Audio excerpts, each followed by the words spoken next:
Yo, what's going on YouTube? GZTV, and one of the weirdest times I have ever posted a YouTube video or went live anyways.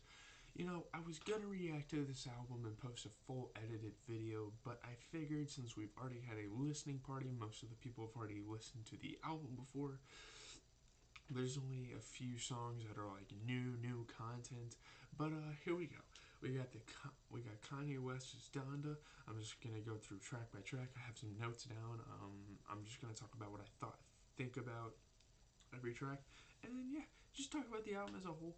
I have school in 38 minutes. I have my first class of the day in 38 minutes, so I'm probably gonna get off here and get ready for class. But anyways, let me just talk about the album here. This might not get as many views as my other video because this isn't as well of a put together video, but here we go. True Love. It's very Runaway-esque with the drum patterns. Great vocal performance by XXXTentacion, and this isn't the only time that we see X in the album, crazy enough. But yeah, True Love. There's not really a whole lot to say, but I really like it. Kanye has a pretty cool flow, cool delivery on there. Broken Road is the next track. Another great vocalist, back-to-back good hooks with Don Toliver being on this one. Obviously, he did Moon from the first Donda. Pretty introspective track. It's pretty short. There are two short tracks on here, and there's not a track above 5 minutes in length. So this track is pretty concise. It definitely takes more of the pure hip hop trap feel. Let's move on to Get Lost. A Daft Punk influence with the vocals. A lot of emotion. It's a pretty interesting track. There's no drums, there's no bass, there's nothing like that. It's just Kanye. It's just Kanye kind of in this vocal straining. I don't know. It just sounds kind of weird. It definitely has a lot of emotion behind it with the vocal effect. Artists use that all the time in their music. I don't know. It's kind of weird, but I think it's kind of cool at the same time. It's not this track that you can just bump over and over. It's kind of like this interlude. Maybe it's like a segue in the album, if you will. Let's move on to Too Easy. This is an amazing track. It's one of my favorites. It's very rough. It's very grimy. It's very mixtape like. Great production on it. It's if you guys have heard of the album TurboGrafx 16, one of the scrapped, never before heard of. Well, people have heard snippets from it, but it's one of the many scrapped Kanye West albums, and it's very, very much like that album. The sounds that we heard from the leaks from that album. But yeah, Too Easy is amazing. It's one of my favorite songs in this record. Let's move on to Flowers. I really like the sample. It's very soulful, as is Kanye's production. It's a braggadocious track. It's one of the few arrogant tracks. I don't think there's a lot of arrogant tracks. There's a couple of petty lines here and there. But yeah, this is one of the arrogant, braggadocious tracks. I like this song a lot. Kanye's on a different level on this track. I don't know. It's a pretty enjoyable track. Here we go. Next we have Security. This is a very Yeezus track. It takes a lot of inspiration from his Yeezus album. It's aggressive. This is another one of the highlights of the album.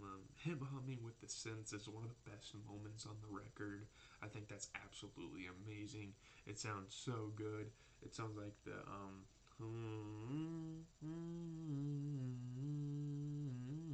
it sounds like All Day, to be honest. And it also sounds reminiscent of Yeezus, like I said. Let's move on to We Did It, Kid. Like a hopeful vibe. It gives you hope as you listen to it. This song will be bumped for a while. Migos did their thing on this track. Baby Keem did as well. Very good features. Some of the best features on this record. Let's move on to Pablo. Kind of our first touch of Future. Future putting his first spin on things on this record. You get like the first Future influence, if you will. Interesting, like Sway Lee, prime Sway Lee type of delivery from Travis Scott, because Travis Scott's on this track.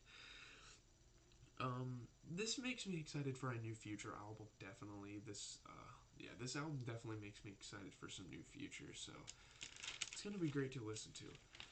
Let's move on.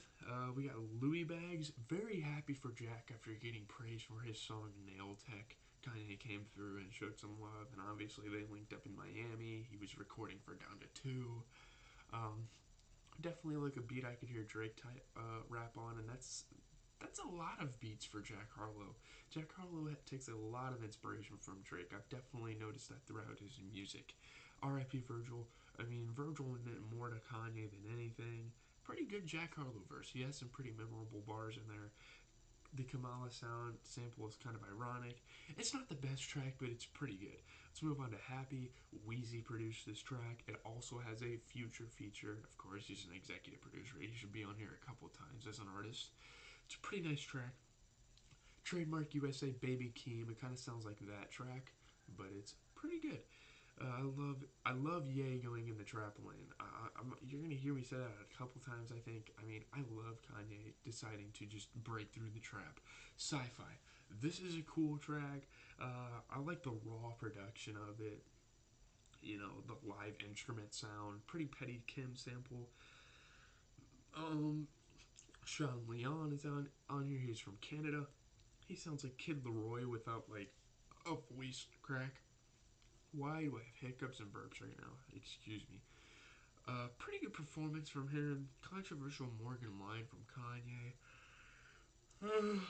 Kanye discussing that he's moved himself from the situation, removed himself from the situation, but has he really? I don't know. Selfish, we have X again, more great vocals. A long-awaited song apparently by X fans. I didn't realize this. He actually leaked the chorus to the song in like 2017 and 2020, I think. Ye detailing very prominent themes in the album. Talking about X's death. The Empire sample was pretty cool in the beginning. The these effect was cool. I like how they like chopped it up. I thought that sounded really nice. Lord Lift Me Up, Vori. Oh my goodness. Amazing vocals from Vori. The best vocals on the record. Best vocal performance. If you thought that X did good, if you thought that Don Tolliver did good, wait until you hear Vori on this record. Vori always does his thing. He made a big name for himself in Donda 1, and he's going to continue on this album. Only a song on here that would like belong on the first Donda, honestly. I think this is a very, very different lane from the first Donda record, which is awesome to see. But yeah, this is the only album this is the only song that if you put on Donda, I'd be like, okay, this meshes with the other songs. Keep It Burning, the only new track. We heard most of these other ones at the listening party, but this is the only like new track, if you will. It's very mumbly. It's mumble rap. I don't know if I like using that term, but it's mumble rap. Future, interesting deliveries, low key carries. I really like Future's part on here. Kanye has a couple weird mumble moments. This track does not seem finished. It's alright, but a weak link in this record. I do not like Keep It Burning. Maybe I can listen to it a couple more times and like it, but as of now, I don't really enjoy it. And the final track, first time in a long time, obviously City of Gods is on this record, but we heard that. I gave you guys a review on this channel. So let's get to the last record, first time in a long time. Cool production. Draco made it on the album. Soulja Boy, one of the most iconic rappers, one of the most iconic social media rappers. It's a repetitive hook, but it does its job. It's also, the last stretch of this album isn't as good. I do like Lord Lift Me Up. But yeah, that is the album. I like this album. I don't know. Does it stack up well against Donda? We gotta give it some time to resonate, but for sure, I like the album. I don't hate it at all. I think there's some really cool moments. I think Kanye definitely put some hard work, like, into this album. Should people be paying $200 for it? Absolutely not. Should we really be paying $200 for any album? No. But yeah, again, I was gonna do an edited video, but actually, Earth Gang just dropped off an album today, so I'll probably give you guys an edited video of that. We'll probably listen to Denzel Curry today. We have the football league going on. Yeah, what is it called? Prime Football League. We have that going on, so that's all gonna be in good fun, I guess. Yeah, that's about it for the video. It's the only Kanye content we're gonna have for a while. I guess we're gonna react to the documentary, but Kanye's pretty much done with his rollout. He's pretty much done being active. So yeah, cool note for him to leave off of. But leave a like, comment, subscribe. As always, it's been GZTV giving you guys the biggest music releases, the reviews. Sometimes I do reviews. I do reviews a lot of my first listens. So if you want to see some of your favorite albums on here that I haven't heard of, just check them out. I give good reviews. I explain what they mean. I talk about how I feel. But yeah, have a good rest of your day. I might have a 2K stream later tonight. We will have to